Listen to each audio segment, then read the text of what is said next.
This episode of the HooperCast is brought to you by Letterboxd. Right now, listeners of our show have the chance to win a free 1-year pro account upgrade on Letterboxd. For those of you who don't know, Letterboxd is a social network for film lovers that allows you to track, rate, and review the films you watch. You can follow other members to get recommendations. You can publish lists of films like your top 10 for the year and a lot more. Letterboxd is free to use. There's no subscription fee, but a pro account is going to provide you with additional features such as a customized summary of your past year's viewing. If you already have an account, then you get a 1-year extension free. If you want to enter, all you have to do is listen to our show and we will read the code word at random. Then you're going to send us an email at hoopercast@gmail.com, enter the code word in the subject line of the email, and make sure you include your Letterboxd username. The winner will be selected during the last show of each month.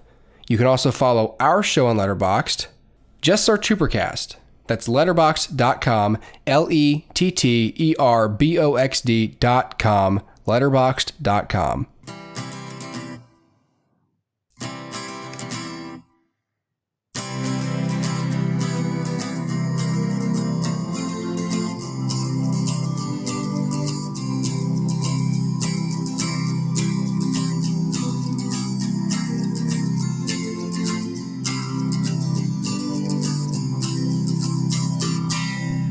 Woo! You're damn right, everybody. It's the HooperCast Live. That was a good piece of meatloaf I just ate, Dustin. I can't hear you. I think you still muted your mic. Nah. You didn't? No, that wasn't me. Nah, man. That ain't me. I was saying meatloaf sounds delicious. I had pizza. Dude, this is good meatloaf. This is, have you ever heard of Freshly? They are not a sponsor of the show, by the way, but I have heard of Freshly. Well, this is Freshly meatloaf, and it is freshly good. Gotcha. Yeah, that sounds good. For anyone who doesn't know, they deliver stuff that's essentially, they're sort of like TV dinners, but they're really good dinners. Yeah, better prepared. High definition TV dinners. Yeah, there you go. High definition taste. In 4K. You know, they should sponsor us. That was a hell of a read, wasn't it? That really was. Don't you want some now? Yeah, off the cuff. That was pretty nice. Yeah, absolutely. Well, if you're watching live right now, then it's clearly Wednesday night. Yep. If you're not watching live, then it's at least Friday, July 13th. Happy birthday to my younger brother. And yeah, so it's the HooperCast. It's me and Dustin. If you are watching us right now and you don't know what this is our show. Dustin and I have been doing this for about 7 years, Dustin? Yeah, it's been a while. Yeah, about 7 years. And we're talking about movies. And we're talking about movies we like, movies we appreciate. And then, do you happen to know what number, like what episode number this is? I know it's gone through so many iterations. This is episode 169. Holy cow! Yeah, man, we've been through the ringer. We'll be creeping up on 200 before the end of the year. Yeah, I was gonna say we're gonna have to do something special for 200, like get James Gunn on or something. I'll get right on that. That's gonna be a tough one. Okay. All right. Anyways, we're going to talk about a couple movies in this show tonight. If the lag is getting to you, I understand. We do have a full audio version of this show that'll be out on iTunes shortly, or Breaker, or CastBox, or Google Play. Or actually, now we're on Spotify too, Dustin. So wherever you get your podcasts, you can find the HooperCast.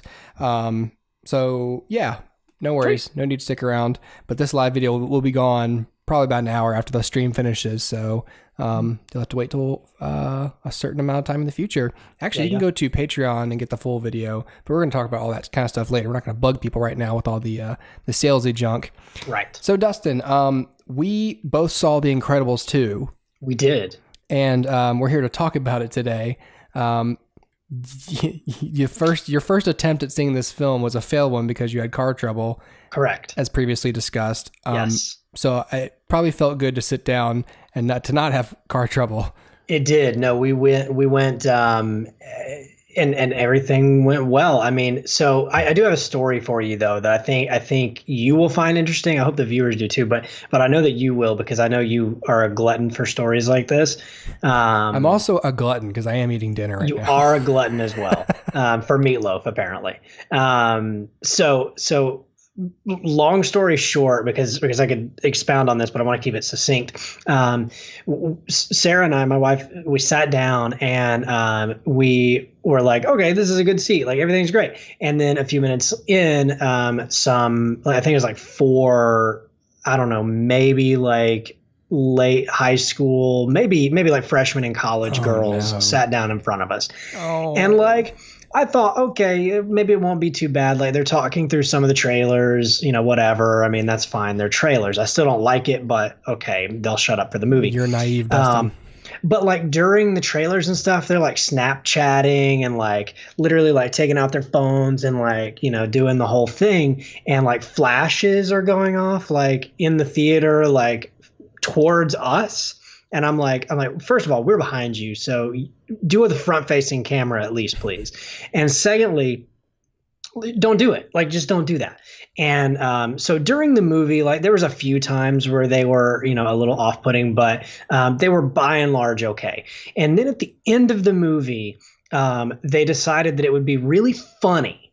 And I know this is going to make you laugh, because it's so funny, that it would be hilarious if they stood up and cheered at various points. So that's what happened.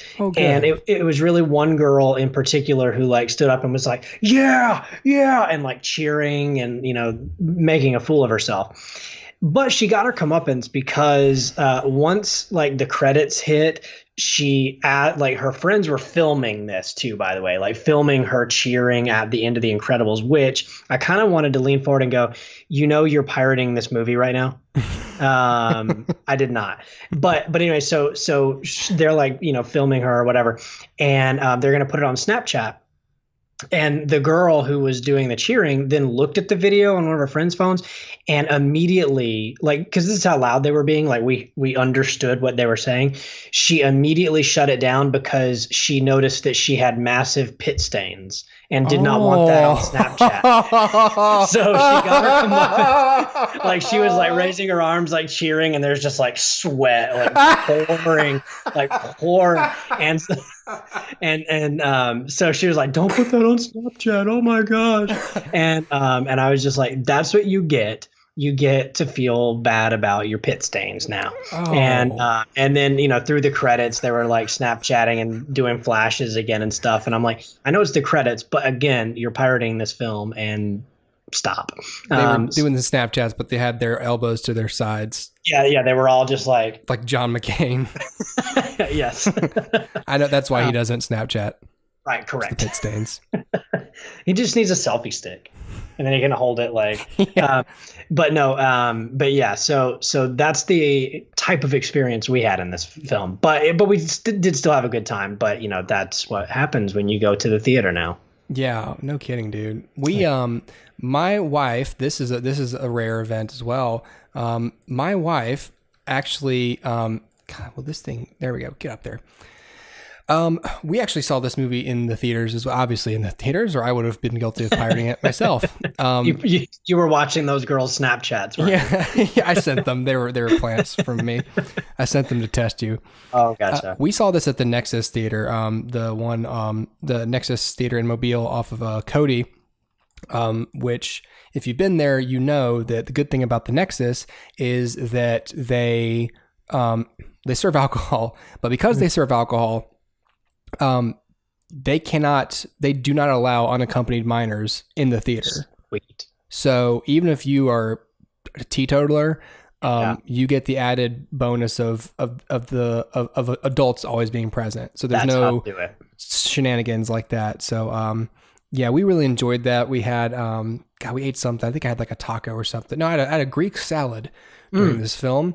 A Greek salad. Sounds amazing. And I had a whiskey sour for this movie. Yeah. So, Sounds dude, good. great experience. So, well, let's get into the film. Somebody had a good time. I know. I've just been burned by too many. I've like every single review almost, before Infinity War, which was my first film at the Nexus. Every time we've done a movie review where it's a new release and I saw it. Yeah. If you go back and listen to the episodes, everybody, it starts with me going, okay, here's what happened during my screening. Yep. And I think the crown jewel was was Logan. Yes. When the guys came in and the cops showed up, and I'm trying to watch the climax of the film. Right. And just it takes you completely out. Yeah, it did, and I had to come back to the theater to watch Guardians of the Galaxy because they gave me a free voucher, and I'm too cheap to throw it away. Right. All right, let's get into the film. This is The Incredibles 2. It is also directed by Brad Bird, right, Dustin? Yes, and written by Brad Bird. And okay, did he write the first one? I think so. Some story credit. Yeah. So yeah, this is 14 years after the original Incredibles film. So this is a pretty long time between movies. Yeah. I mean, even the Toy Story films weren't this long. No. They say they were just waiting for the right story and the right time, and the movie itself picks up moments after the first film. Yeah. But yeah, I think it was worth the wait. Isn't it nice that filmmakers actually said, you know what, we're gonna take our time with this and do it the right way. This is one of two examples I can think of in recent memory where a film, both animated films that have done that, and one is this film, and the other is Rango, where they just were like, you know what, we're just gonna make this film for as long as it takes to make it, and we're having a good time, so that's okay, and just to have the freedom and the flexibility to do that is crazy. It's awesome. And I think that speaks to Pixar. I mean, I know a lot of people have, including myself a little bit, have been a little jaded recently with Pixar. It's like, okay, you're doing Toy Story 4 and you've got, Cars 3 and all that stuff. And it's just like, for me though, I still trust that they're doing something that they at least enjoy. And so what I love about the fact that it was this long gap of time is that nobody, it seemed, at the studio was saying like, Brad, you have to do this. It was him saying, okay, I'm ready. And that's better to me. Now, the fact that there's Cars 2 and Cars 3 and Monsters University and all these sequels and prequels now, I still believe with all of them that the filmmaker was ready for each of those. It wasn't necessarily the studio saying, okay, you have to. So yeah, I think it says a lot to Pixar. I came across a video the other day talking about Brad Bird as a filmmaker, and he just seems like one of those guys who's just doing movies right. With action filmmaking, but also really dynamic storytelling.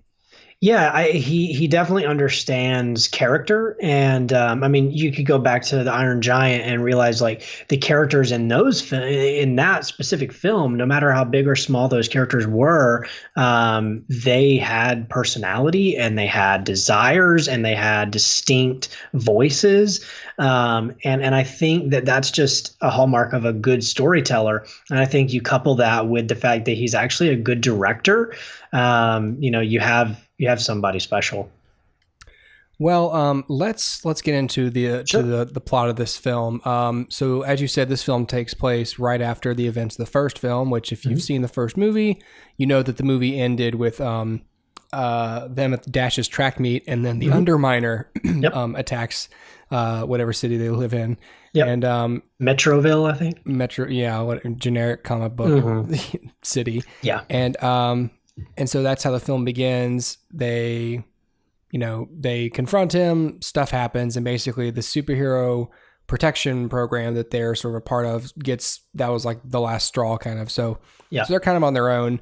But then once again, they're approached by some sort of shady third party or seemingly shady third party where they enlist one of the supers to do undercover superhero work.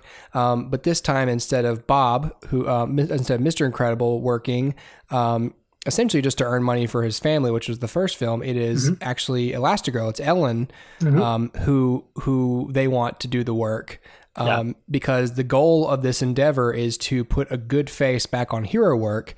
And since Mr. Incredible is a collateral risk, they would rather Elastigirl, who's a lot more politically palatable, clean cut, by the book. They want her to actually be the flagship for this program. So it's an incredibly well-timed Well, then again, I mean, it's sort of been a thing that, the people have been trying to do for years in cinema, which is get more women in these stories. And so it really does that for you, where it puts Ellen at the forefront in the action, right there on her motorcycle, as you can see. And it puts Bob in charge of the kids, because it's that classic. And it's weird. This is another film, Dustin, that I found that somehow strangely, the first one again was Logan. But this is another film I've seen recently that somehow strangely mirrors my own life. This is, I'm looking at Bob just juggling these kids at home and not really having a clue what he's doing in the beginning. And that's, the whole time I was like, man, I feel you, dude. Right. Well, yeah. And he's got the older girl and the younger son. And I can see that. Yeah. I can see it. It's interesting. So what's great about this movie is you really get to explore Bob's growth as a parent, because before it was a journey for him, sort of from complacency back into like sort of being engaged as a husband and a father, and having a purpose again. But for this one, it's really like, it's not about him being Mr. Incredible anymore. It's about him being... It's about them serving a larger cause, which is like superheroes in general, as opposed to saving necessarily the family. But I'll tell you what. So when The Incredibles 2, like the trailers first started, there's, I think, a little bit. I mean, obviously not to like the Ghostbusters extent, but like a little bit of backlash on like, well, why is Helen at the forefront of this one, and whatever. And I think that's a fundamental misunderstanding of these films. I think that it makes complete and total sense to have her be the protagonist here, because Bob was the protagonist in the first film. And if Bob had continued to be the protagonist of the second film, then it would have been Bob's franchise. But by having Helen be the protagonist here, it reiterates that the family is the protagonist. It's not any one of them. It's any one of them. Does that make sense? Like, it's not any one of them. It's any one of them. Yeah. So I think, if you have an Incredibles 3, it would make complete total sense for Violet to be the protagonist, or Dash, or whatever. But I think that was an incredibly smart choice, because you don't want this to be Bob's story again. Right. It seems like it is whoever is in need of the most growth is sort of the one who gets the front seat. Yeah. So, in the first film, it was Bob. Bob was the only one who was dissatisfied, or the most dissatisfied with living a normal life. Yeah. And now that they're in the predicament they're in, it's really Ellen who, I mean, again, and they face more challenges at home, continuing the theme of, the kids really shouldn't be using their powers, but at the same time, it's like, but this is who these kids are. And we're not just going to tell them to not be exceptional just because people don't like it, basically, which is a good theme. So it's like, well, how do you express yourself if your expression of self is prohibited? And so they both are motivated to enact this change. But it's Ellen who has a much more direct role. I mean, the best way for them to do that is for Bob to stay out of the way, and for Ellen to be the one who's out there saving people. Yeah. And we get a little bit more Frozone in this movie too, which is cool. Yeah, totally. So what did you think overall? Like, I don't know if you want to go ahead and give me your star rating, but what did you think overall? Overall for this movie, I think, what did I give it? I wrote it down somewhere. I gave it, well, of course, God, every time I click over to my notes, dude, I swear, like it gives me that pinwheel. Yeah. All I'm doing is clicking on a program and it won't even do that. Okay. Well, I think I gave it, I don't remember. I think I gave it a 3.5. Okay. Yeah. What do you, I can't find my notes. You go ahead. I got you. You go ahead.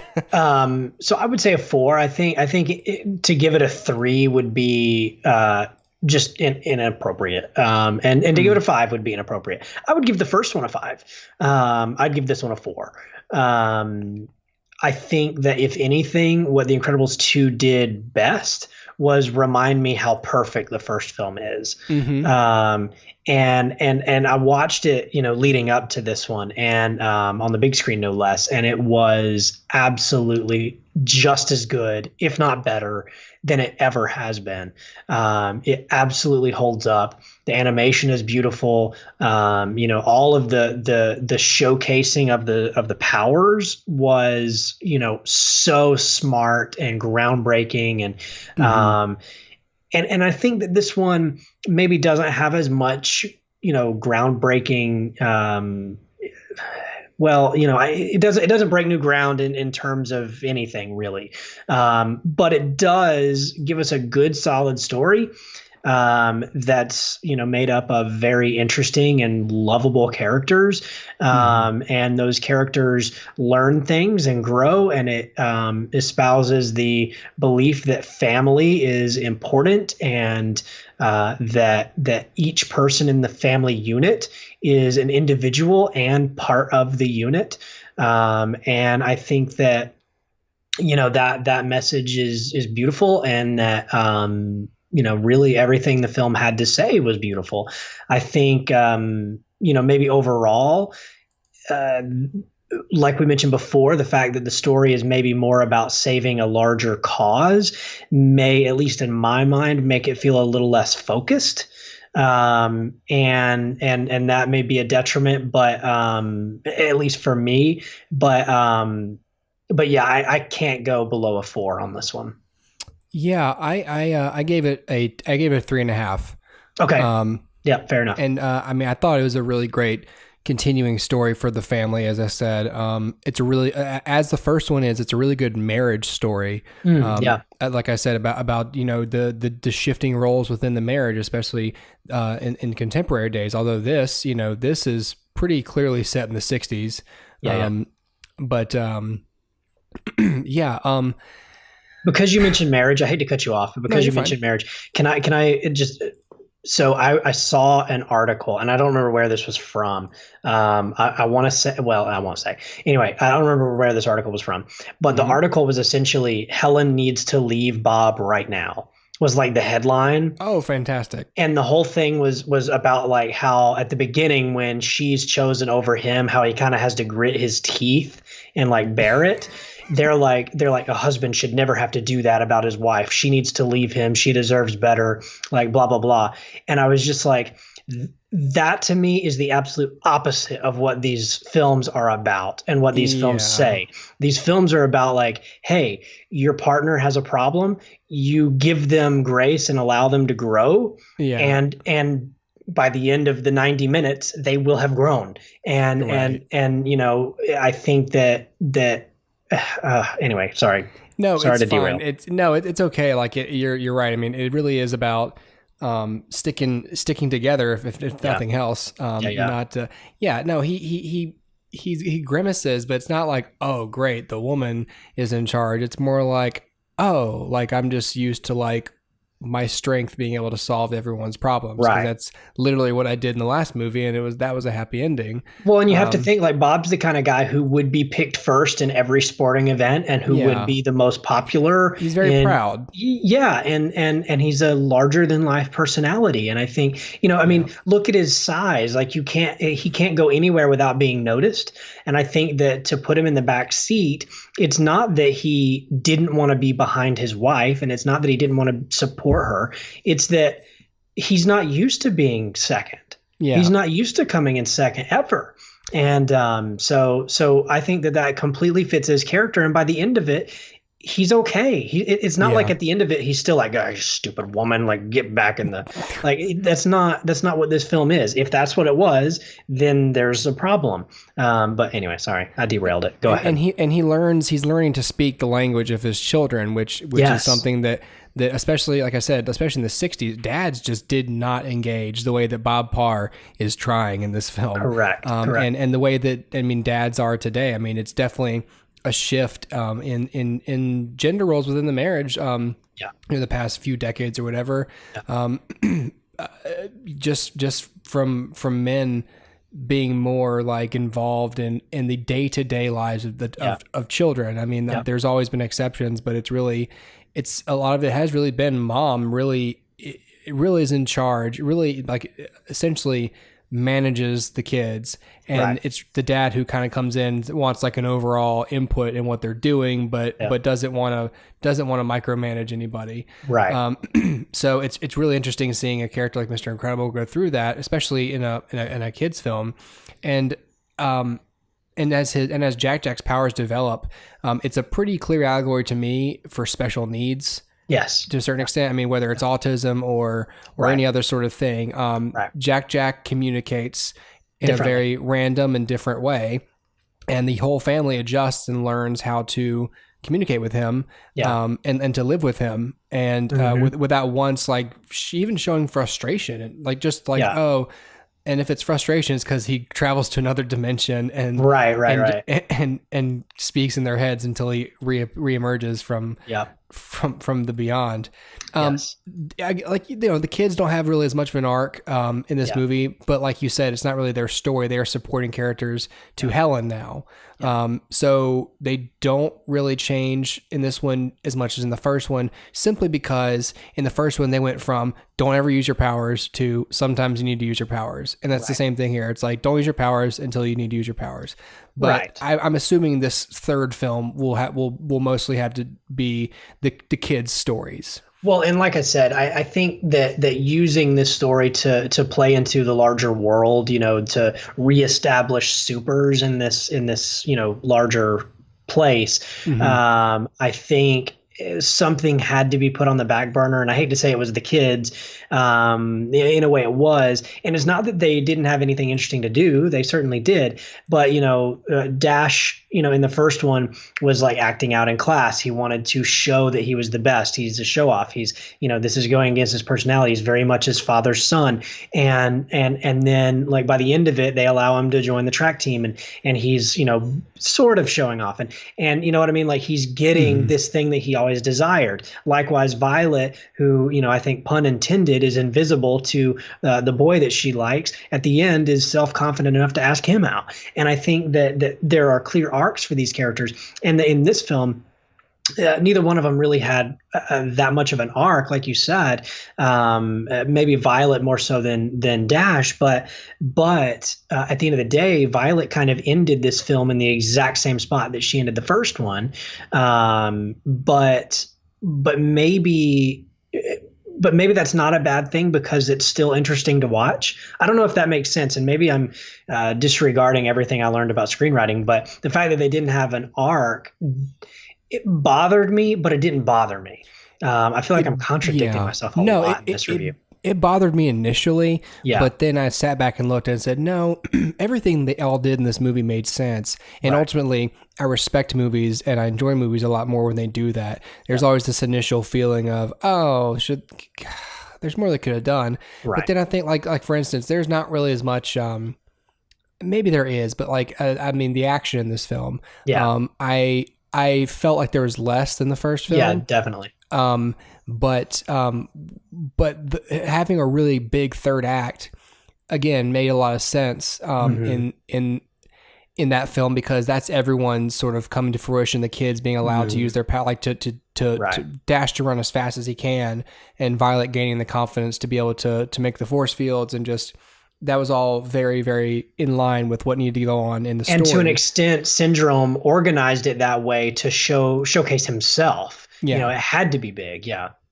Yeah. And in this one, there's not as much of that at the end. And I think what I was most disappointed in terms of the action, and maybe other people will be too, there's not a lot of Dash running in this movie. And I was kind of looking forward to that. I recently, I was on Facebook, and I put out, and maybe it was on Twitter, I don't know. I'm not on Facebook that much, except for right now in this live stream. But I put out a post and I just said, why is it that it's 2018 and the last movie to show me an exciting super speed sequence was from 2004? Yeah.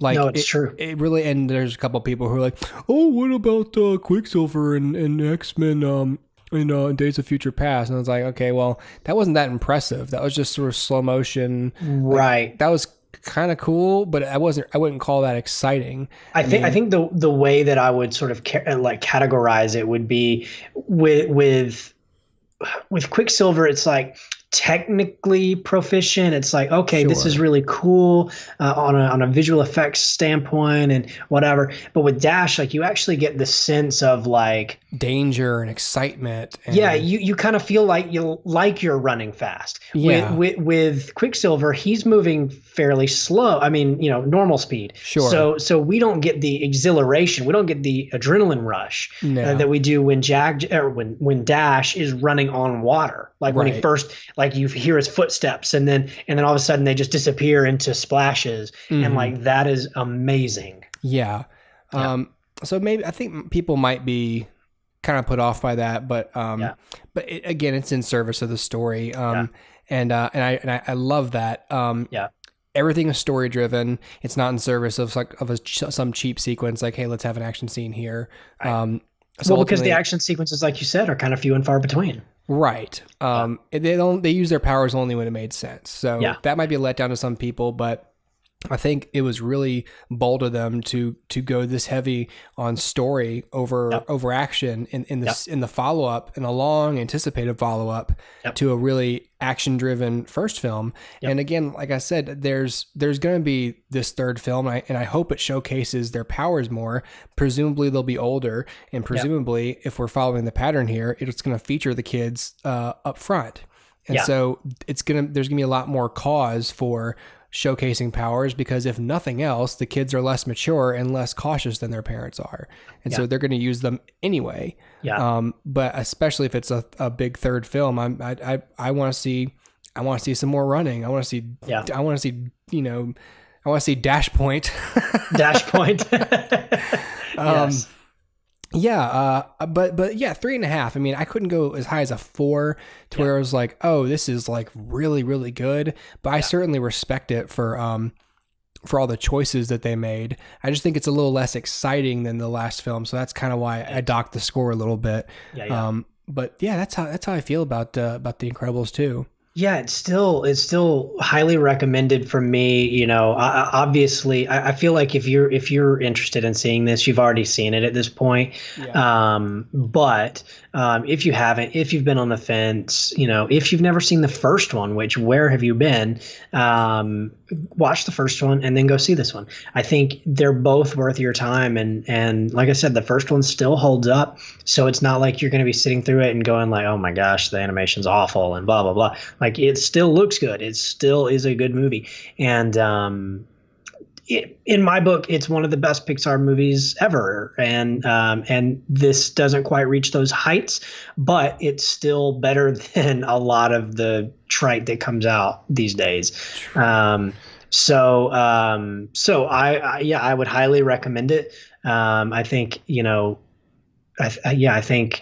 I think for me, maybe the best thing I can say about it is they did not betray the rules established, or not the rules. Let me say it like this: they didn't betray the philosophy established in the first film, meaning that the family unit is still the most important thing here, and the love between these people still feels genuine, and still is the crux of this entire thing.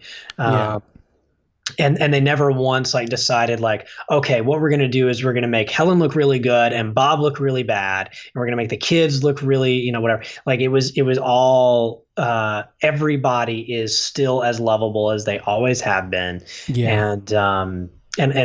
So that's how I'd phrase that. They did not betray the philosophy of the first film. Yeah, dude. Yeah, absolutely. That is The Incredibles 2, everybody. It is still in theaters right now. It will be for a good long while. Yes. And I hope it continues to do well. Yeah, me too. Let's move on to do you want to do we want to say goodbye to the live stream, folks? Yeah, we could say goodbye to you guys. We need to say goodbye to the live stream, folks. Thank you for watching the live stream. We'll try and do this more often, especially if you guys like it. Seems like I got some positive feedback on the chat for the live stream. Sweet. So we're going to say goodbye to the live stream people and the YouTube people who are also watching later right now. There is a full version of this show that we're about to keep doing right now. Yeah. If you want to see the full video version of our show, You can support us on Patreon. Oh my God. Patreon, patreon.com/HooperCast. It's just $1. It's $1 for the rest of the video episode. Yep. Not too bad. Not too bad. Of course, you can support us on all these other platforms you see here on YouTube, SoundCloud, Facebook, obviously right here. You can follow us on Twitter at HooperCast, at Dustin Weldon, at Connor_Dempsey, or find us on Blogger or Tumblr if you still use those platforms. And on Letterboxd to a lesser extent, because I'm pretty lazy about it. I might be less lazy about it if I had a Letterboxd Pro account. The big thing about Letterboxd Pro account, Dustin, is that you get a ton of cool perks. You get a customized oh God, what's the name? What's the word I'm looking for? A customized view of your past year's films. There's a lot of things you can do with a pro account that you can't do with a free account. I mentioned it in the pre-roll of this episode. Of course, the live stream people don't know that because it didn't roll, but everyone watching later knows exactly what those perks are. And they also know about the contest to get the 1-year pro account upgrade or extension. So if you already got the pro account, you already paid for it, and you're feeling cheated that now you're not a part of this process, but you are. Because we'll just tell them to give you the next 12 months free. Yeah. And if you don't have the pro account, you can try it for a year free. All you got to do is email us at hoopercast@gmail.com and email us the code word and the subject line and your Letterboxd username to be eligible. So, and the code word, by the way, I'm going to tell you after the live stream's gone. Oh. So watch us on YouTube. That's a tease. That's a tease, but no freebies, no freebies for this letterbox. So, anyways, I'm going to play this little in between graphic here, and we will see all of the rest of you guys later. Yeah.